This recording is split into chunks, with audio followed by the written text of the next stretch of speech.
Hi, everybody. Good evening and welcome. Thanks for joining us around the old electronic campfire for this first visual collaboration between Talk Cinema and Columbia College Chicago.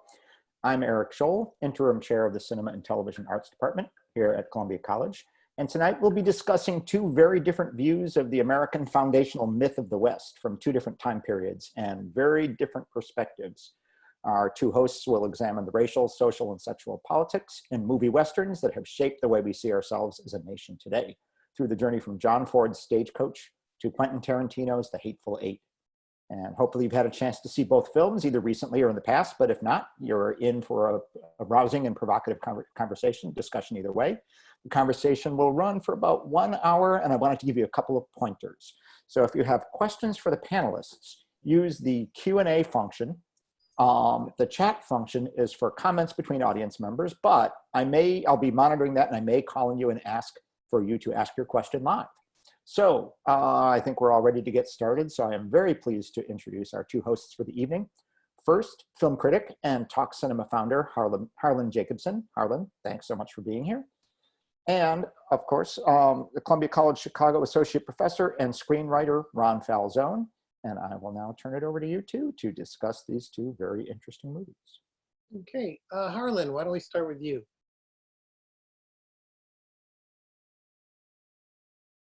Harlan, are you there? Oh, Harlan. I don't know, not.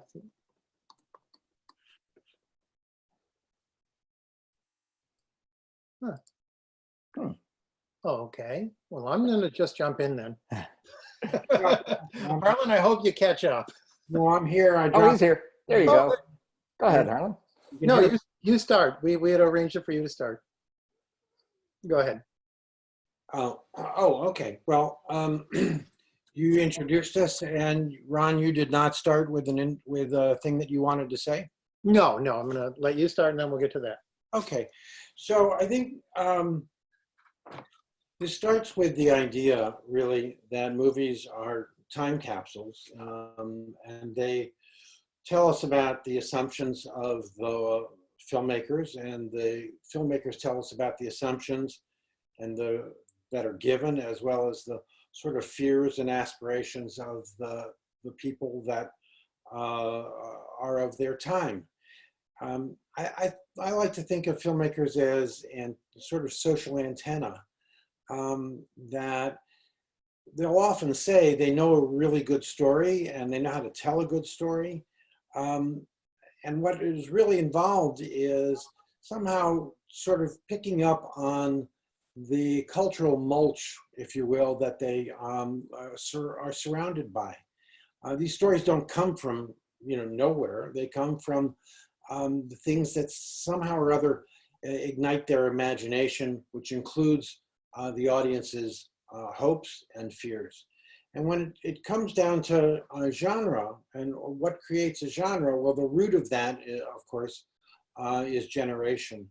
And a generation often finds a touchstone in a genre.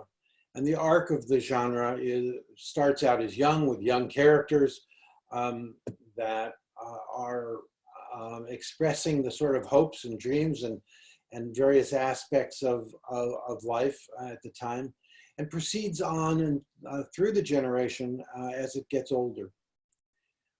So that brings us to this arc that's traveled from Stagecoach, 1939, which in some sense was one of the really first big Westerns that separated itself out from the early, I think Variety used to call them two-handers, back in the days of the silent, that started with heroes like Tom Mix, and were good stories, but they were pretty simple. With the Searchers, or rather with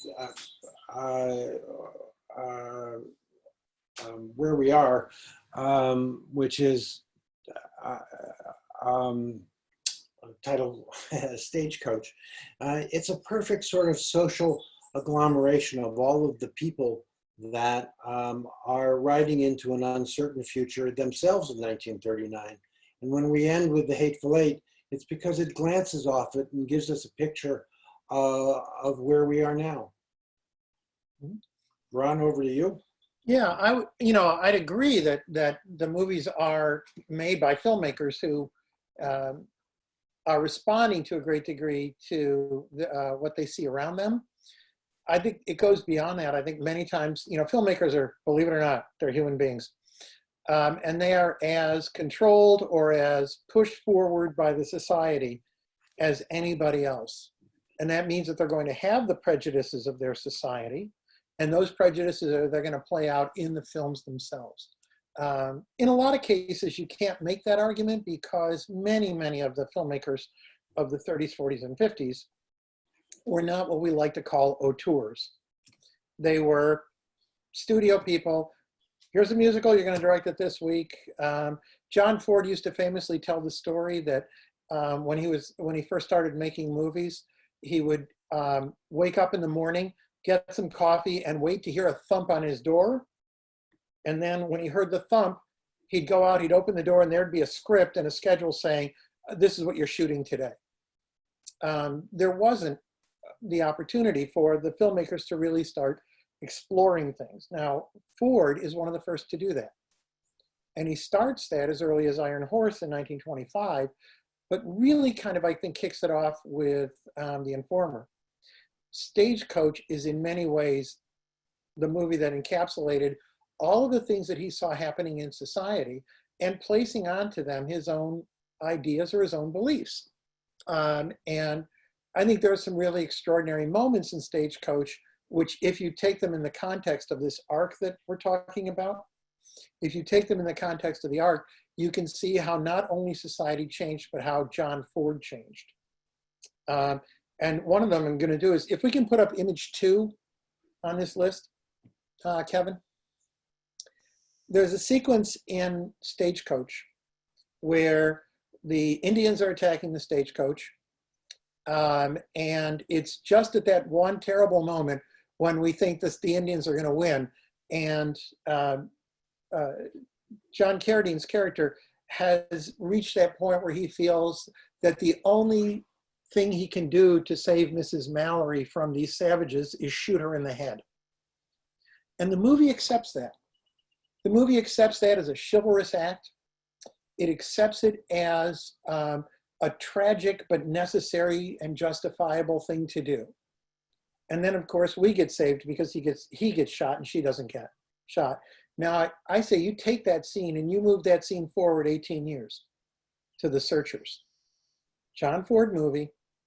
The plot of The Searchers is that John Wayne, his niece, has been kidnapped when she is 6 years old. And by the time he goes searching for her, but by the time she's about 12 years old, he realizes she's old enough to have had sexual relations with an Indian. Therefore, his search is to find her and kill her, because a woman that unclean should not be on the earth. But Ford is not taking us to the length he took us to in Stagecoach. He is, in fact, going just the opposite. He's exposing the racism of the character. He's exposing that. There is no exposition of the racism at all in Stagecoach. So right there, you've got a movement on our arc that's leading us forward that just happens to also be another John Ford film. But I think the movie's as fascinating for its issues of race as it is for its issues of gender. So I'm going to throw out a thought here. And Harlan, you can agree, disagree, do whatever you want. Stagecoach operates from certain assumptions about race. All right, these assumptions were common in the movies, and one has to say they were common in the American public. The movies wouldn't have had them if they weren't. Here, Native Americans are basically rifle fodder. They are portrayed as savages who are, I don't even know how to phrase this, wrongfully sitting on their own land and protecting their land. And the manifest destiny of America is to wipe out those Native Americans so that the white people can settle in the land. The movie accepts manifest destiny. It simply accepts it. It says, yeah, these are evil characters who are trying to scalp the people on the stagecoach, and therefore they must be stopped. But there's no attempt to try and look at what it is that the Native Americans are actually doing. They're trying to protect their land. They're trying to protect their lifestyles and their society. I would like to throw out there this question really, does the fact that the movie have this assumption, does it absolve it from having to deal with the fact that this is manifest destiny we're talking about? Is that an okay thing? Harlan, I throw it to you. Well, look, yes, that's, that's where where Ford is and where the movie-going public and the American public is in 1939. And it reflects those assumptions that the West is uncivilized, and that the goal is to, in fact, bring civilization to an untamed land. It is a generation that, even though the West is really doesn't close until 40 years earlier, it has, around the turn of the century and the last 20 years of the 19th century, many people who were alive, knew stories about the West. Their parents knew stories about the West. They may have had some family experience and had hand-me-down stories, much the same way that we're familiar with stories from World War II and the assumptions of all of the World War II movies that we grew up on, as well as the stories that we heard from our parents. We have perhaps a little easier familiarity because our media paths are so multiple in our day and age to be able to reel time backwards. But the assumptions, therefore, of the 19th century, in some respects, lived on into the 20th century in the young days of the Western, where that was the sort of prevailing myth of manifest destiny. People in the 1930s are coming out of the Depression. They're coming out of a period of collapse. They're looking for a sense that America can do things, that it's strong, and that it's masculine. It divides its world between white men and other, and savages, and women who are either mothers or working girls, whores in some cases. And that's really what, when we look at the movie, we are opening a time capsule to see what those assumptions are and how people really sort of are revealed for the underlying assumptions of 1939. So I don't think it's the film's responsibility retroactively for us to put that onto the film, that it should have in fact considered what America was really doing at that time. But you couldn't make a film like that today without, completely coming to an understanding of what we're doing. And when we make films like today, we don't operate on the assumptions that the people who were indigenous to the country were,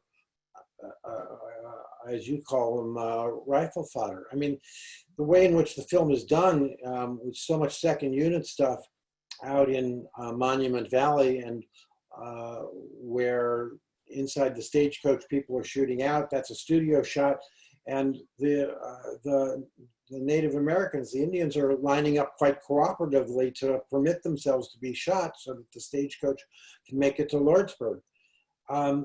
That was the assumption that, civilization needed to be tamed and civilized, and they were part of the uncivilized part of the story.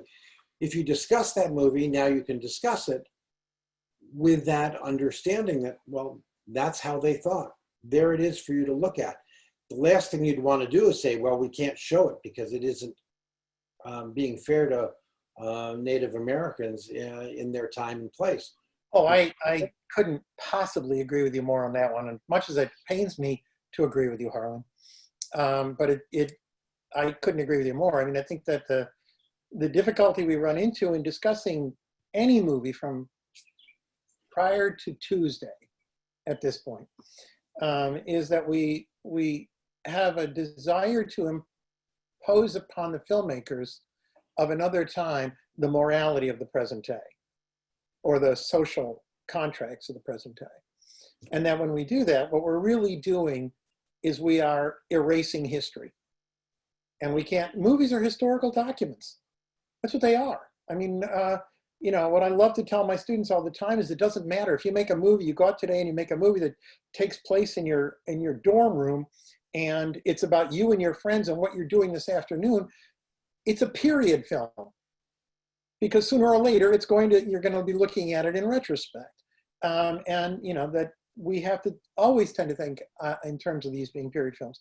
I think the strength that we're dealing with here, and the reason I bring up the Manifest Destiny question, is precisely for where you wanted to take it, which is this idea of we can't really condemn them because this was the world that they knew. This was the world that they saw. What we can question it, but we can't condemn it. There's no question that 40 years from today, 30 years from today, people are going to condemn us for what we're doing right now. It's just the continuum of history. It's the way it arcs. It's the way it goes. We can't know what those things are that we'll be condemned for 20 years from now. I look at, you know, the films I made in the 70s, and I'm shocked at some of the things that I said and some of the things that I put out there. In the case of Stagecoach, I think the important thing to do is we're looking at it is to place it into context, is to say, what was the country looking at? And also, what was the movie projecting forward to? Because in the long run, if there's an arc that's going to take us from Stagecoach to Hateful Eight, we have to look at the way that Stagecoach projects forward as much as we have to look at the way Hateful Eight stretches backward. 1939 is that incredible. Everybody loves to talk about it as being the greatest year in the history of the movies. I think it's a far more interesting year than that. I think it's a more interesting year because the Depression was over. There was every reason that we would want to feel good and feel great, but we weren't feeling it because we had Hitler over in Europe. And sooner or later, we knew we were going to get sucked into that. And I think what Stagecoach is doing is trying to present a positive American mythology that makes people feel connected to the work, to their history in a way that is positive, and also reminds them that American history is more than last week. So that as they move into a war, as they move into whatever's coming, whatever these horrible unknown things are that are coming that everybody fears, we have a bigger thing to grab onto. Well, I want to talk to that for a second, Ron, because I think you're really right on target in bringing up, you know, the exact moment that it's formed, that the film is made in 1939. Actually, the Depression wasn't really over. It took the economic engine of World War II to really end the Depression. Mm-hmm. People were still nervous economically in 1939. Mm-hmm. Roosevelt had his own trouble with Republicans in those days about, you know, stimulating and funding and so forth and so on. And there was still a lot of economic problem in the country. And so people were nervous about that.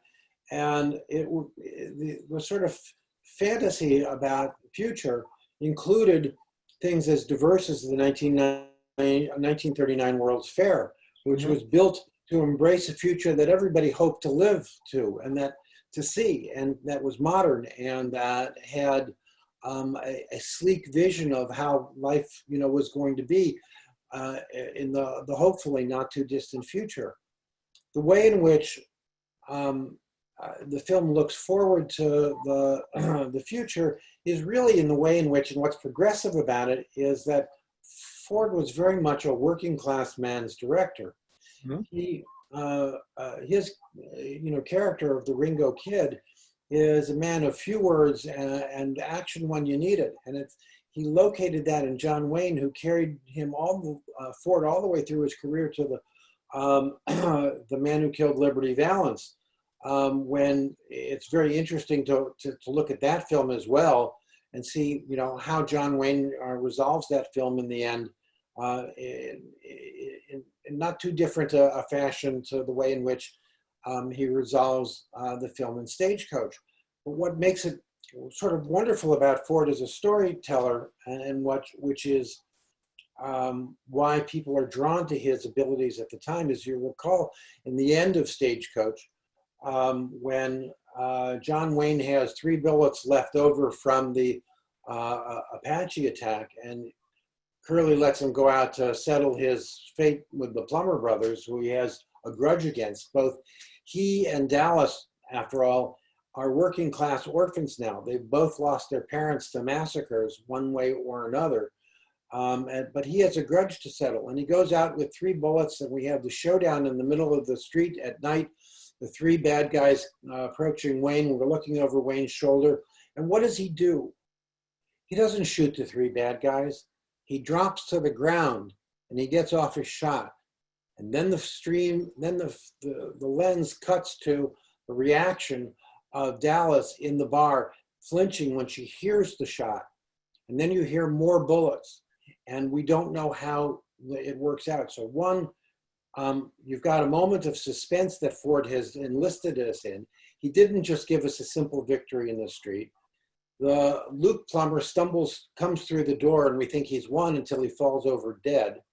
And then the ending completely reveals itself.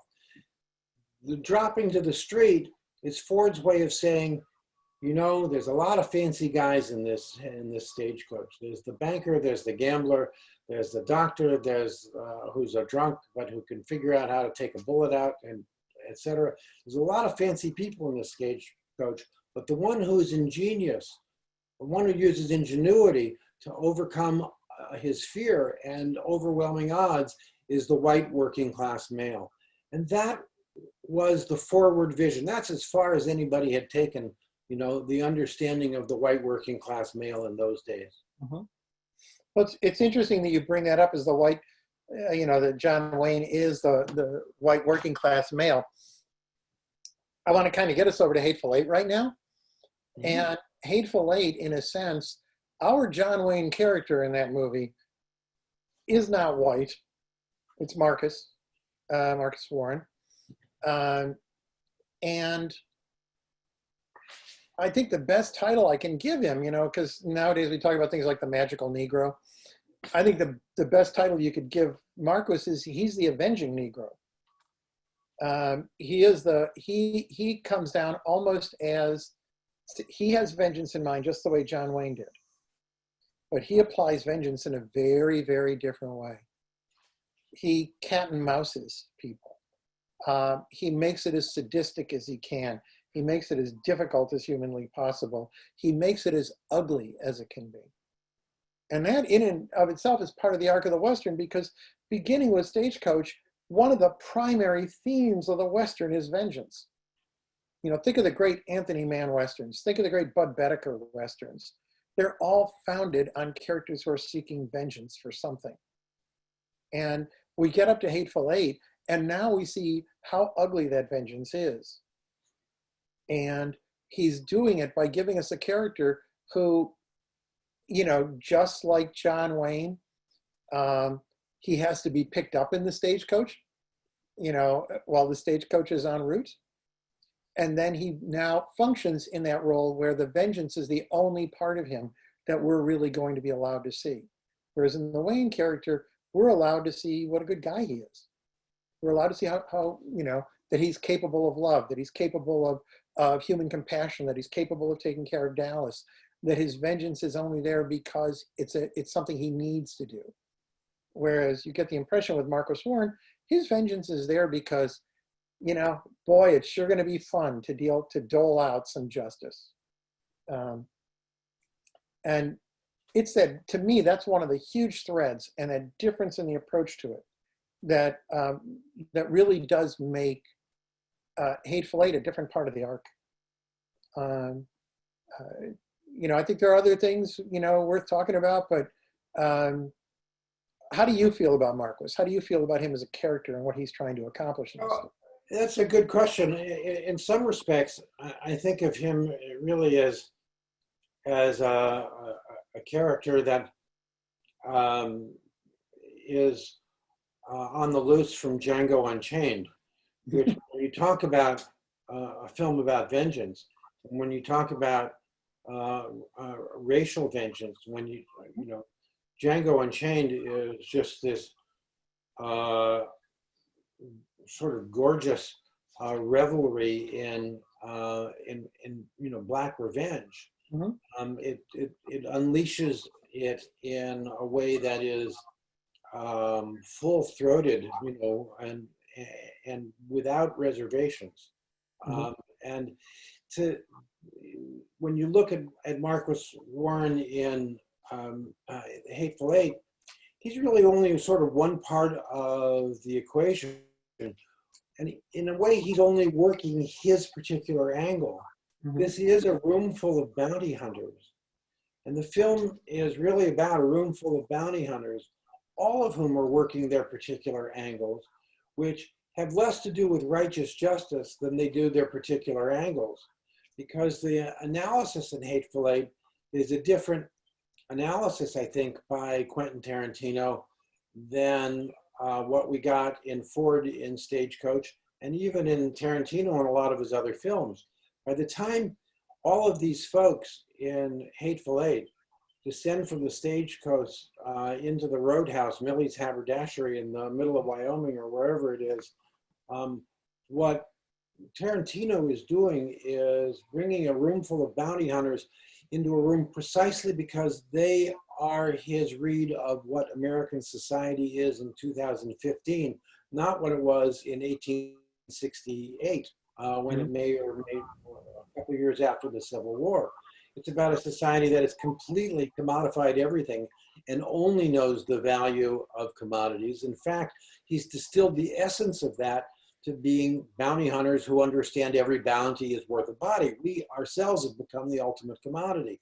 And so Marcus Warren has his own particular commodification going on and his own part in the negotiations, and the Agatha Christie, mousetrap that's sort of ricocheting around the room from glance to glance, from look to look.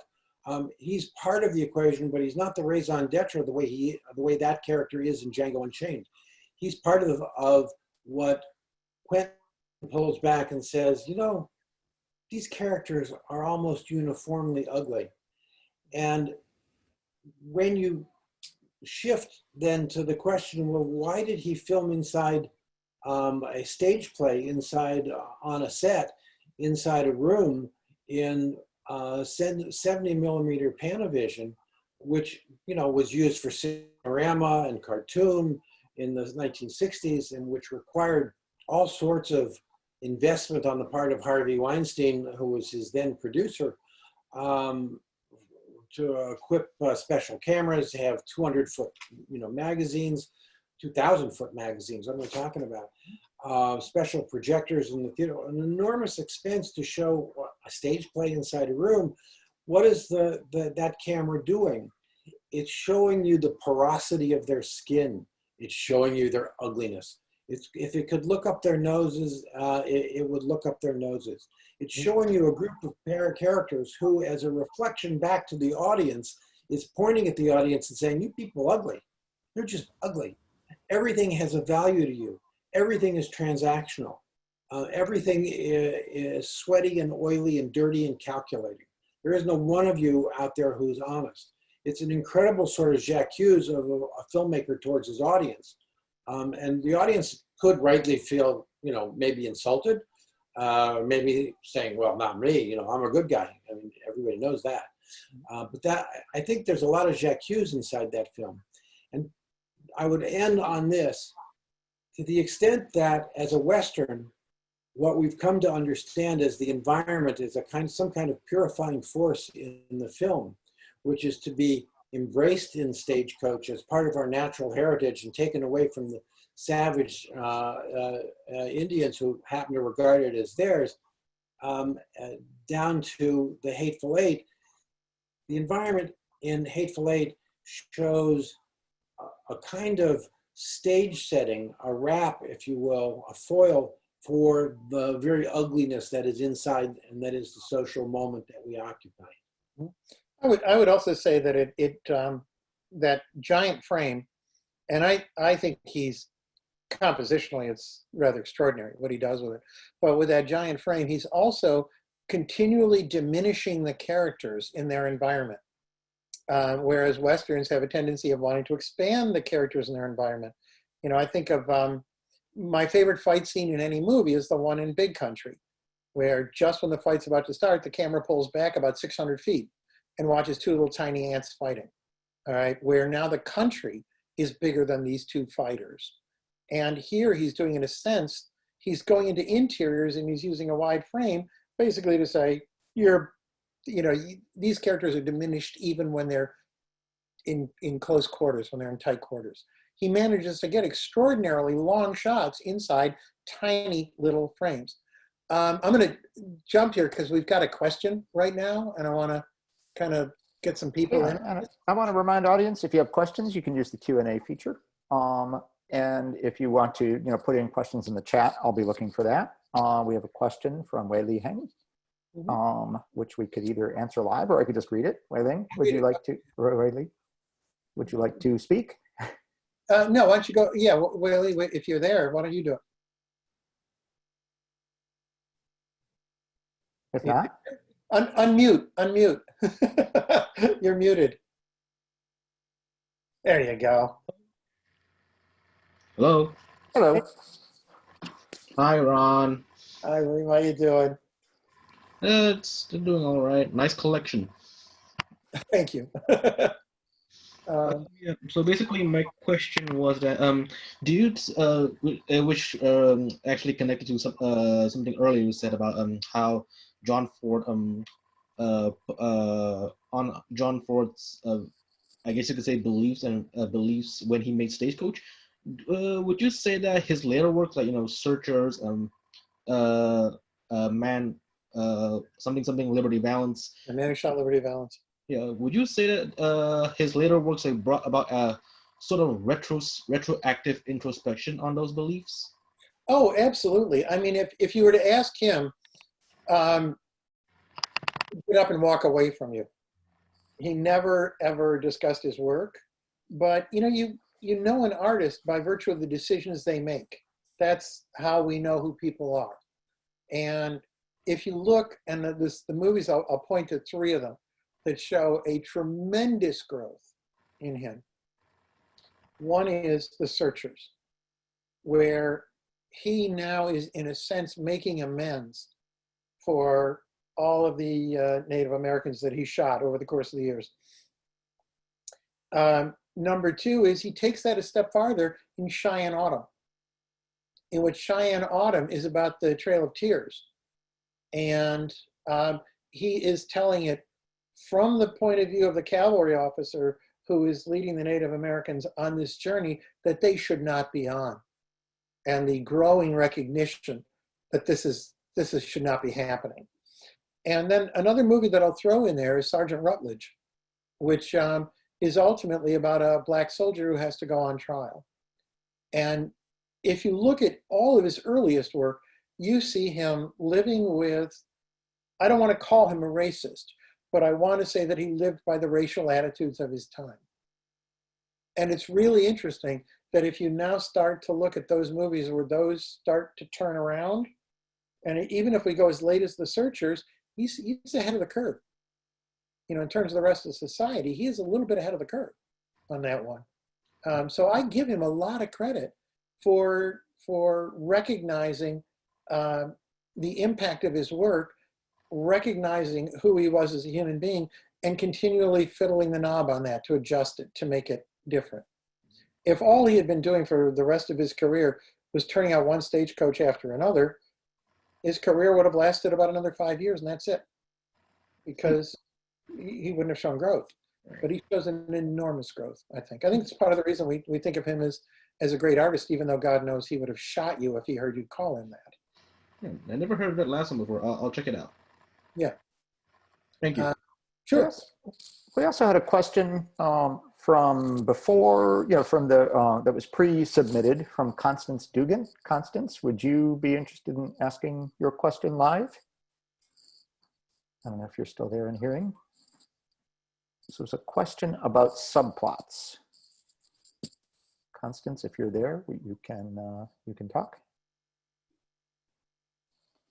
Okay, well, I can ask it for you, which is, it said, Stagecoach is chock full of subplots, whereas The Hateful Eight is more single purpose. Mhm. Do you agree? And if so, is there a typical distance between old and new Westerns?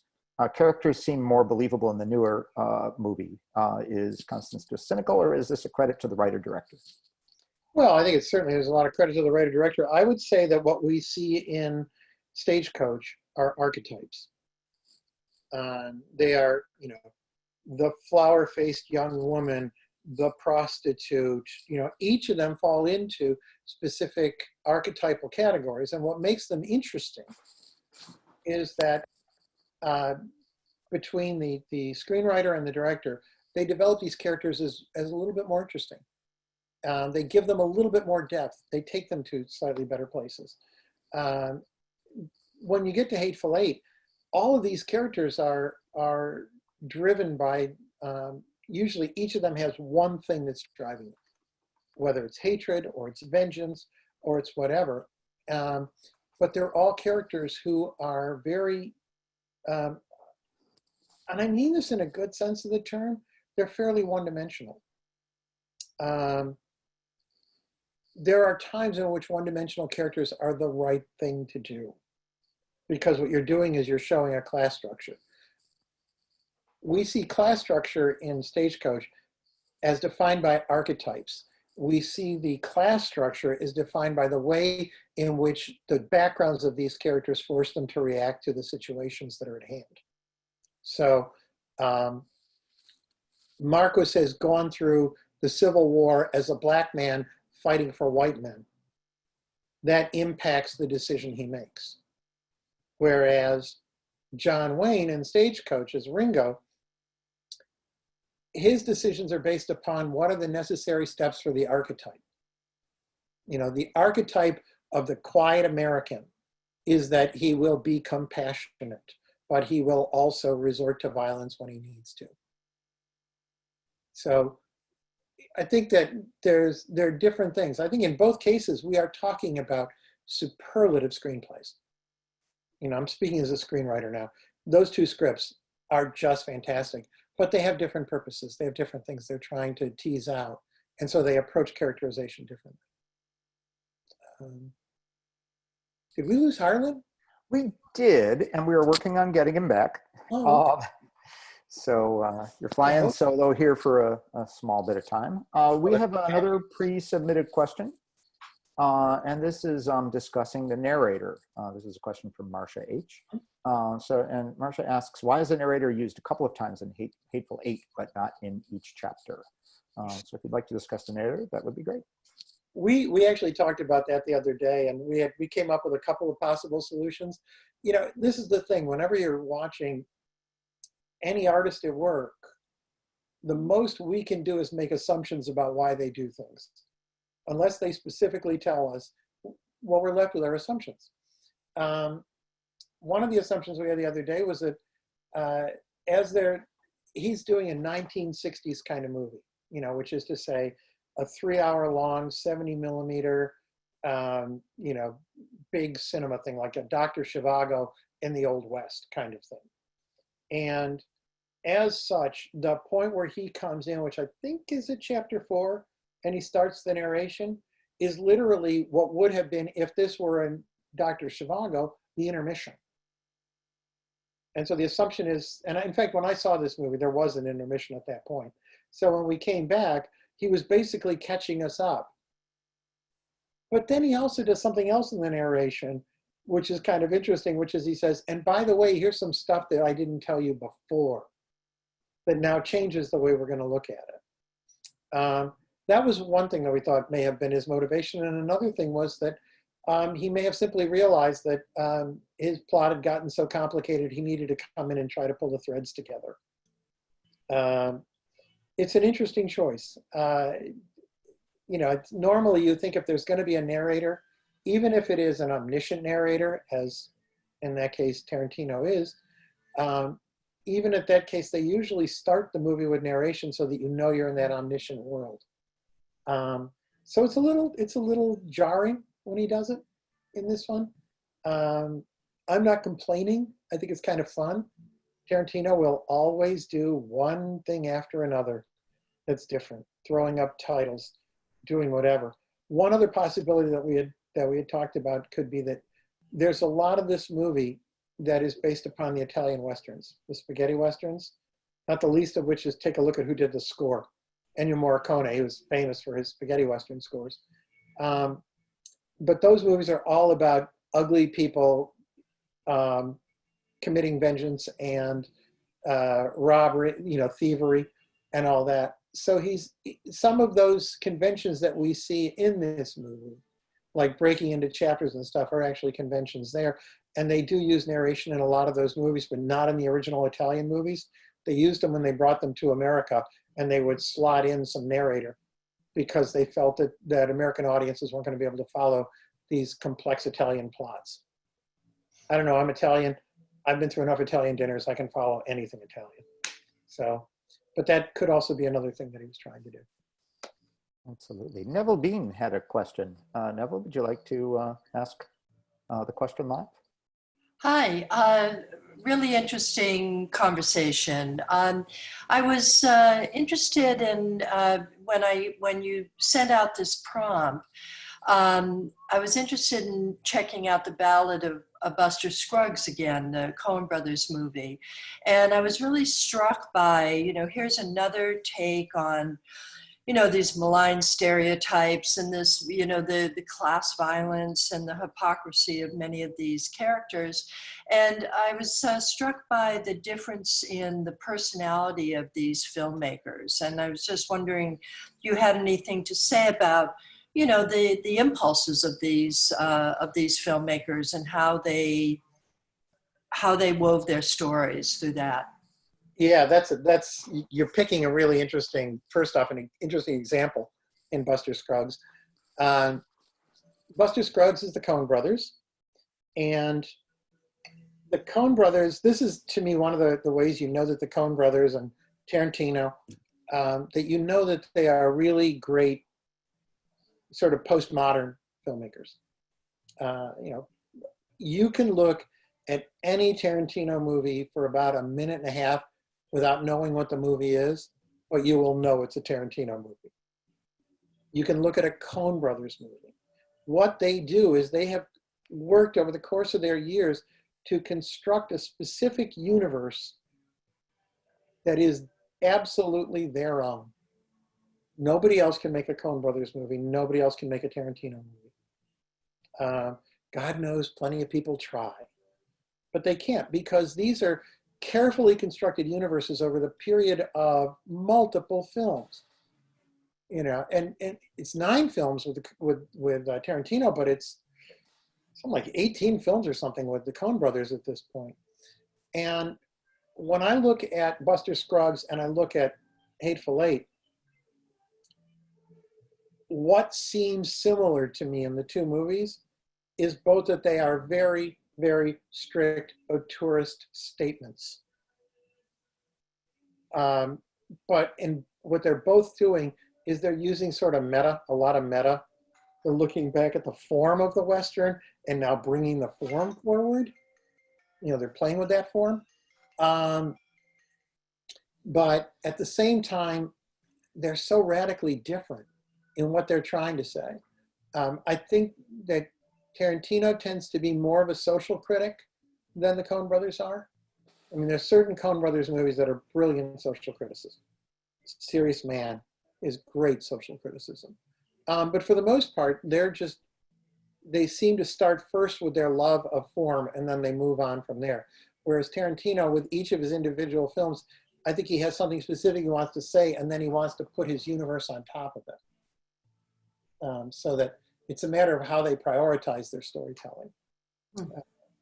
It's a great movie to compare it to, particularly in I think if we were to take that last sequence, the Buster Scruggs on the Stagecoach, and compare that to the Stagecoach sequence in Hateful Eight, and then compare it to a Stagecoach sequence in Stagecoach, there's a PhD dissertation right there. You know, if you want to go for it, go for it. Looks like we got Harlan back. Harlan is back. Harlan is back. So Harlan, what do you think? May I remind you that the way Stagecoach starts is when the soldiers in the fort realize they get a telegram or a telex or whatever it is, a telegram, I guess, that the Apaches are on the move, and then the line goes dead, and they realize they're stranded. So that's what happened to us here, apparently. But it happens in the middle. Okay, let's go there. All right, do we have another question? Well, I got a little of the drift of what you were saying at the end, and let me just offer, this to see if that it glances off what you were saying, Ron. And in looking and thinking Quentin's last number of films, specifically where I began to really have some difficulty with him in Inglourious Bastards, where he started what I thought was historical meddling. Actually, I think a number of films have all been essentially fantasies that really reverse rather the effects of known holocausts. They're about intervening in history to deny a historical incident, to reverse the legacy of it, to give the audience some sort of reprieve from carrying the historical baggage of something that was terrible. And that goes from Inglourious Bastards to Django to not to Hateful Eight, but it definitely goes Once Upon a Time in Hollywood, where if you can just lift the sort of psychic stain of mass murder 1968 style off of the public for a while and shift it 3 degrees to the right, so much better for 2 hours and 45 minutes. I would actually, I agree with most of what you're saying, but I'm going to challenge you on something. I think Hateful Eight is also doing the same thing. But whereas Inglourious Bastards, Django Unchained, and Once Upon a Time in Hollywood are taking the historical moment and changing it, what he's doing in Hateful Eight is he's taking the American mythology of the West and changing it. He's taking all the chivalry out of it. He's taking everything out of it. And what he's doing is he's completely shattering the myth of the West the way that he shatters the reality in those other films. So I really do think of them as all four of a piece. Point taken. Well said, well articulated. I agree. He is, in fact, taking apart all of the mythology of the West. But it strikes me as a really sly way of sneaking up on a contemporary audience and pointing the finger at them. Oh, absolutely. He's doing that. Do we have any other questions or comments? Eric? Now, did we lose Eric? No, Eric is still here. Eric. I was just going to announce we have about 10 minutes left, so if anyone does have some additional questions, please. Or comments. Or comments, yes, absolutely. I did notice that your subtitle for this event was "What We Need Is a Businessman President." How is this any different in this current environment when we do have a quote businessman unquote president? How do these films relate in this era? Mm-hmm. That's a great point. It's interesting when we pull that quote. We got to remember that this movie came out before Donald Trump was president. So it seemed like a weirdly prescient quote from Stagecoach. And if we were going to be dealing with Hateful Eight, we needed to recognize it was in a pre-Trump world. But I kind of looked at it, I've seen Stagecoach a dozen times at least, but I remember seeing it without even thinking about it I would say about 2 months after Trump was elected. And remember, we also elected Bruce Rauner 2 years before that. We elected a businessman for our governor. And I just about jumped out of my seat when Gatewood said that line that one time through, because it was like, yeah, I remember hearing that from my relatives all the time growing up. What we need is a businessman for a president. And what's interesting is if you take a look at who's saying it in Stagecoach, it's somebody who everybody respects as a businessman, but we know is a thief. We know he's a failure. All right. And so when we hear the line coming from him, what we hear is hypocrisy. And that's the main point of that character. He's a hypocrite. And so I wasn't just thinking in terms of Trump. Like I said, we had Bruce Rauner. We have now J.B. Pritzker. No matter how you look at it, we seem to want to move all of these folks, business people, into government and say that's what's going to make government run well. I'm noticing, Molly, you put up a point which is absolutely dead on the money, which is Hoover was a businessman. And Hoover was just a couple of years before Stagecoach came out. But this idea that we can place businessmen in charge of the government, to me, is like saying, why don't we get a dentist to do heart surgery? They're two different things. They're radically different. And they may both be coming from smart people, but that doesn't mean their smarts are in the same direction. And I thought it was really interesting that if you take Gatewood, who represents business and Stagecoach, and you move him forward, what do we have inside Hateful Eight? We have a whole bunch of entrepreneurs. A bounty hunter is an entrepreneur, all right? And we got a couple of bounty hunters there. We've got, the Daniel Bashir character who's running the bar. Everybody in there, and this goes to Harlan's point earlier, is commodifying everybody. They're all business people. That's the way they perceive themselves.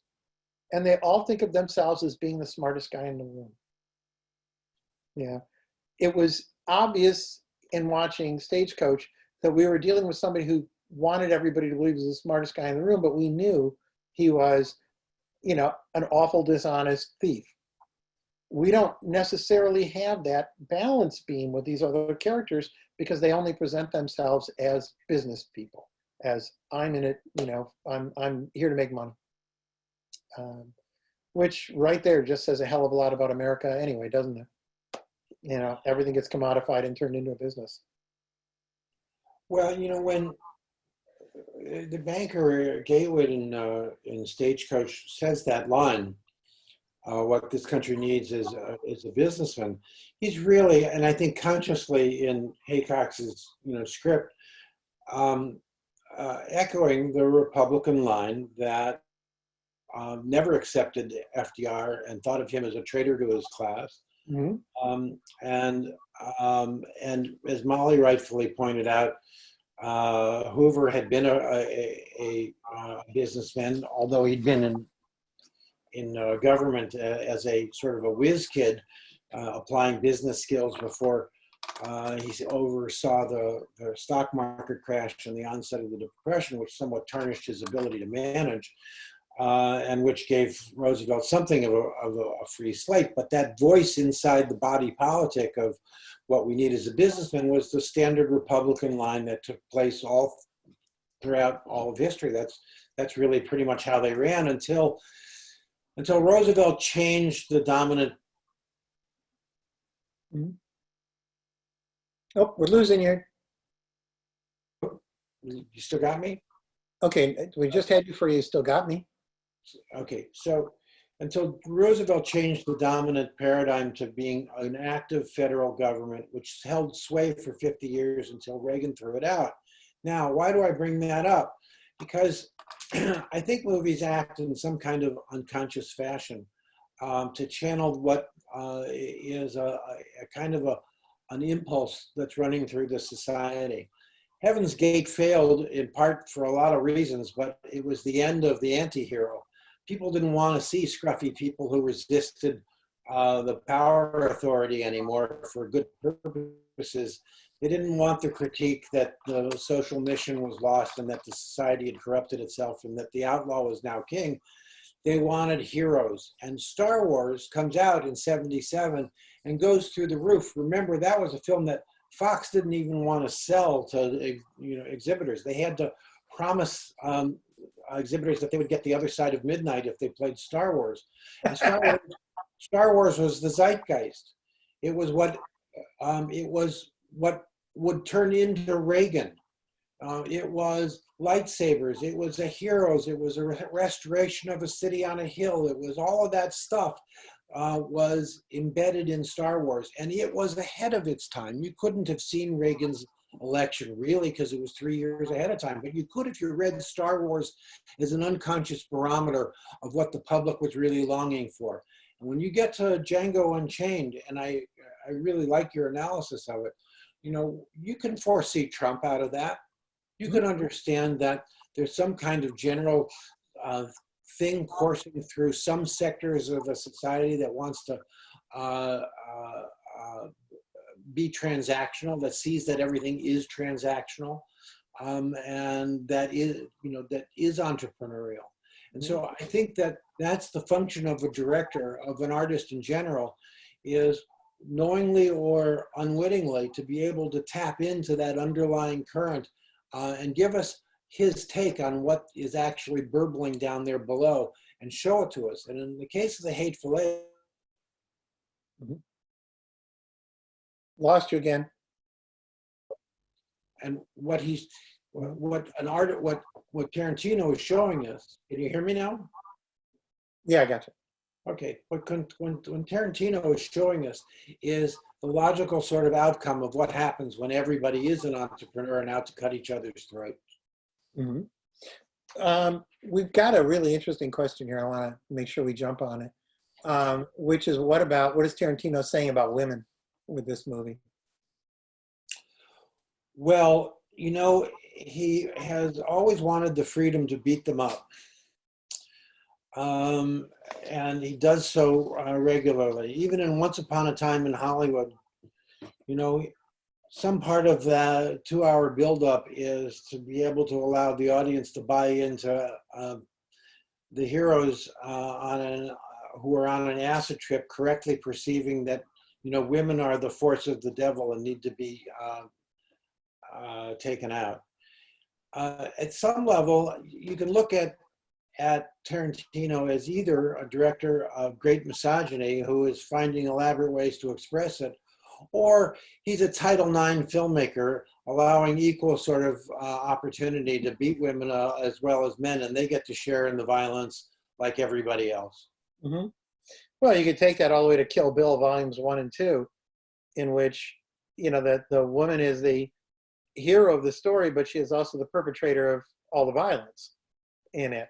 You know, I think there's a couple of things with Daisy in Hateful Eight that are rather interesting. And again, if we take it to that idea of this movie is deliberately sabotaging the character archetypes of the Old West, there is no correlative to Daisy except, and the only possible exception I can come up with is Barbara Stanwyck in The Furies, Anthony Mann's film, where you have the woman who is stronger than the men, who is more scary than the men, who is... What about All About Eve? Pardon? What about All About Eve and every role that Betty Davis ever played? Well, no, I'm talking about in Westerns. Oh, okay. You know, and Betty Davis never did a Western now that I think of it. Can't think of one. And so what he's doing there is he's taking the archetypal woman, which is, you know, as we were saying before, like if you look at Stagecoach, there are two basic archetypes. There's the Madonna and the whore. And what he's doing here is he's saying, all right, I'm going to give you the woman who is neither the Madonna nor the whore, but who is the scary woman. There's a part of me that always wonders what it must be like to date Quentin Tarantino, because his tendency with women is to make them pretty scary creatures. They can sometimes, they're powerful, but at the same time, there's usually something a little intimidating and a little frightening about them. You know, I think there's Mia Wallace in Pulp Fiction. There's a little bit of intimidation factor in her. She's smarter than everybody else. God knows, Kill Bill. In Jackie Brown, which is, I think, his most humane movie of all of Tarantino's work. His most humane movie is Jackie Brown. But even there, you know, Jackie is willing to get engaged in illegal activity. She's tough. She has to be tough. She has to expose her toughness, and she winds up, you know, with the threat of jail. So usually his women, you know, they have to take a lot in his films. I would love to be able to go back and look at all of his films and draw some direct connecting line that takes us to Daisy. But I can't really do that right now. I don't have enough of it in my head. But his view of women has always been a little problematic. We have a great question from the audience, which since we are basically running out of time, is a great way to end this. The question is, do you see doing more of these webinars with you two, tackling different topics of other films? I'd love to. I would have no problem doing that. Me too. If I can make sure that I have a modem that isn't subversive. I would love to do it. It's fun talking to you, Ron, and it's like, you know, it is sort of like sitting around the campfire. I see you there in your room with your books and in your easy chair. And it's like having a really good conversation with a good friend and a good scholar. So what's not to like about that? I'll do it in a heartbeat. No, you know, I've always had a lot of good conversations, Harlan, over the past 20 years. Oh, great. Well, there's a suggestion for noir films next, which would be great. And it seems like the audience would love you to do more. So we will leave it with that. So it being 8:03, if you have any last comments to say, Harlan or Ron? If not, we will. Yeah, I'm looking right. I'm going to make one last comment, and it's mostly just I'm looking at this comment here, which is that, you know, one of the interesting things about the relationships in Hateful Eight is that Marcus loses his balls, she's got him. Literally and figuratively, covering both sides of the spectrum. That seems like a pretty good place to leave it, if you ask me. Absolutely. It's a great place to do it. Well, I just want to say thank you. That's all we have. Thanks to the two panelists, Harlan Jacobson and Ron Falzone. This was great. I really appreciate you making this happen. Also, I want to thank all the people who helped set this up. Susan Jacobson from Talk Cinema, and of course from Columbia College, our tech guru and engineer, Kevin Kantorsky, Sandy Cooperson, Mansfield Martinez, and of course, you, the Talk Cinema and Columbia College participants across the country who are taking part in this conversation.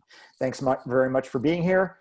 We will let you know when we're doing this again, and please enjoy the rest of your evening, and good night. Good night.